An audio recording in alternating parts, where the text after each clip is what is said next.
Eu sou Jucemara e vou falar nesse vídeo um pouco sobre vazio forrageiro. A gente está entrando numa época de final de verão, né?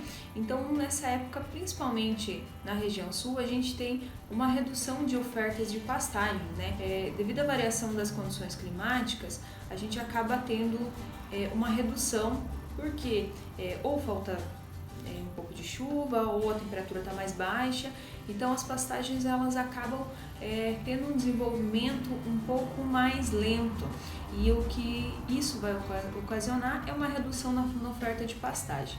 Então isso se caracteriza como vazio forrageiro, épocas determinadas do ano em que a gente vai ter uma redução não somente na oferta, mas também na qualidade das pastagens. A atividade leiteira no Brasil ela é bem caracterizada com a produção a pasto, né? Então é bastante importante a gente falar sobre o vazio forrageiro, porque garante a produção se tiver alimentos. Então se a gente tiver um alimento de qualidade, uma boa oferta, a gente vai ter uma boa produção de leite. Então nessas épocas, em especial na região sul, que a gente tem estações bem definidas, inverno e verão bem característicos, a gente vai acabar tendo 2 períodos do ano com vazio forrageiro.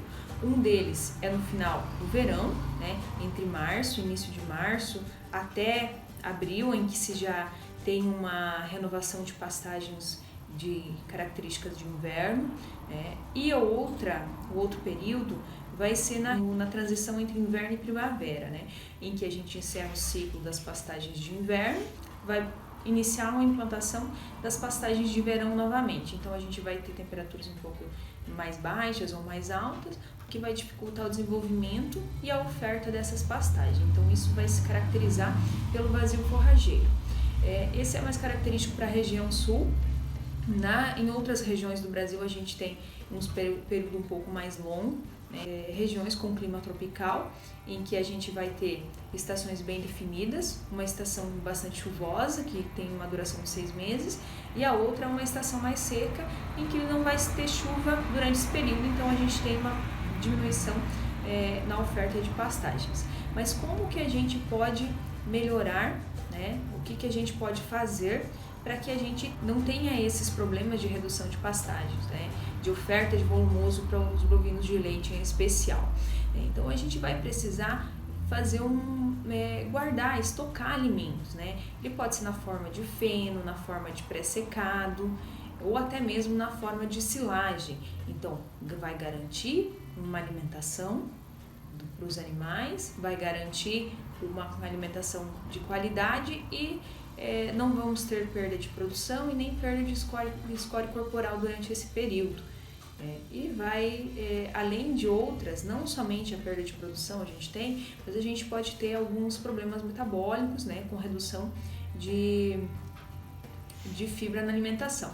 Então é bem importante a gente manter a oferta de volumosos, e nesses períodos a gente os produtores não têm o que fazer a não ser ter um estoque de produção na forma de feno, pré-secado ou então silagem, né?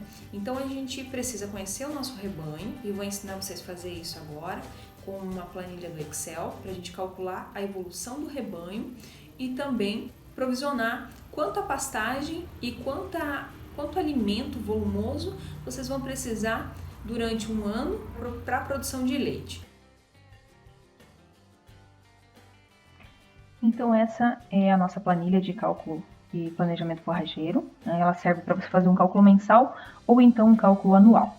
Lembrando que a gente vai deixar disponível o link do WhatsApp na descrição do vídeo, então quem quiser adquirir a planilha para fazer o seu cálculo de forragem na sua propriedade, é só entrar em contato que a gente vai estar enviando essa planilha para vocês poderem utilizar na propriedade de vocês. Então é uma planilha bem simples, mas ela acaba sendo bem eficiente, né? Então você vai trabalhar conforme a categoria que vocês têm na propriedade de vocês. A descrição ela pode ser de acordo com o que vocês desejarem. Aqui, na primeira categoria nós colocamos bezerras de 3 a 6 meses, bezerras de 6 meses a 1 ano, novilhas de 1 ano e meio, novilhas gestantes, vacas secas, vacas em produção e machos. Colocamos o número de animais de acordo com cada lote que tem na propriedade ou de acordo com cada categoria. Isso vocês podem alterar aqui, colocar um número maior, um número menor. E ele totalizou 104 animais aqui. Posso estar alterando. Na terceira coluna aqui, a gente vai estimar quanto que os animais vão estar ingerindo de acordo com o seu peso, tá?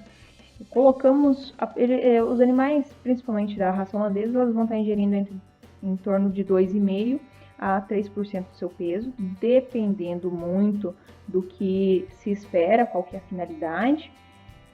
Para leite a gente vai trabalhar com em torno de 2,5%, mas esse valor pode ser alterado para 2,7%, conforme a indicação dos nutricionistas da propriedade, responsável da propriedade. Na outra parte da planilha nós teremos os meses do ano, com um valor total para cada uma das categorias. E na segunda linha vamos ter o peso. Esse valor do peso aqui a gente vai alterar, vai colocar de acordo com o que um peso médio seria, né? Porque a gente está trabalhando com bezerras de 3 a 6 meses, então a gente pode colocar um peso médio diferenciado e vamos trabalhar em cima do que a gente espera de ganho. Então a gente se espera que uma novilha que hoje tenha 6 meses aqui, ela chegue lá no final do ano, lá em dezembro, com 1 ano e meio, com 300 quilos ou até mais de 300 quilos. Mas como aqui é uma média de peso, a gente vai, como tem outros animais, então a gente pode deixar em torno de 300 quilos aqui no final, só para a gente fazer uma estimativa.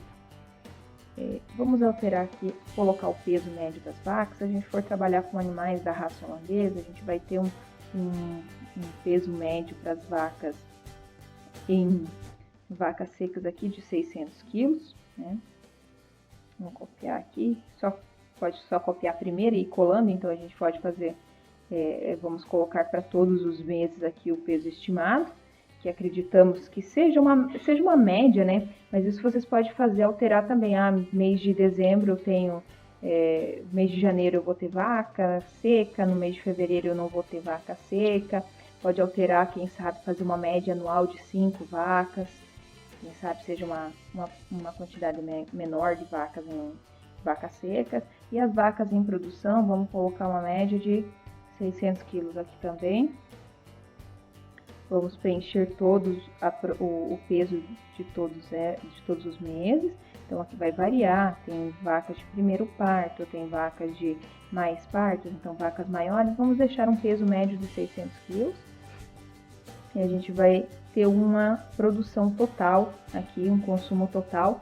Lembrando que esses valores aqui, eles são em matéria seca. Então, no mês de janeiro, a gente precisaria, de acordo com essas categorias, ele vai calcular de acordo com o animal de cada uma das categorias. E aqui no final, ele vai fazer uma soma. Ele vai somar essa produção aqui, que está em amarelo, para cada uma das categorias. Então, digamos que no mês de janeiro, para 30 dias, a categoria de bezerros de 3 meses a 6 meses, vai ser necessário meia tonelada de matéria seca. Então, vamos pensar que você vai fornecer um feno. Um feno tem em torno aí de 32, 33% de matéria seca. Vai ter uma matéria seca um pouco mais alta. Então, você vai, nessa idade geralmente fornece feno, então você vai precisar em torno de meia tonelada de alimento para suprir a exigência de volumoso desses animais. Já para as vacas, a gente vai precisar de uma produção, uma quantidade um pouco maior. Estamos falando de animais que tem em torno de 600 quilos, né? Então, a gente vai ter uma média de 55 animais, a gente vai precisar de uma quantidade de 24,8 toneladas de matéria seca no mês de janeiro, só para suprir a exigência das vacas. Totalizando no final do mês, 35 toneladas de matéria seca. E assim por diante, nos respectivos meses. Quando a gente pensa em vazio forrageiro, então a gente consegue fazer um planejamento com esse total aqui. Você consegue estimar o que vai ter de produção no campo e o que vai faltar de produção no campo. Então você pode calcular quanto que você vai precisar estocar de matéria seca e quanto que você vai precisar lá no final. que fica em torno de 457 toneladas de matéria seca para suprir a exigência desse tanto de animais, que são 99 animais nessa propriedade. Lembrando que isso tudo seria um valor médio. Se você tiver esse é um valor fictício que a gente utilizou para calcular, mas aí vocês podem estar alterando esses números de acordo com o que vocês têm na propriedade, incluindo mais categorias aqui também, fazendo lá de uma forma um pouco mais específica. Espero que vocês tenham gostado da nossa dica. Para mais dúvidas, entre em contato nas nossas redes sociais e a gente estará à disposição para atender vocês. Muito obrigada!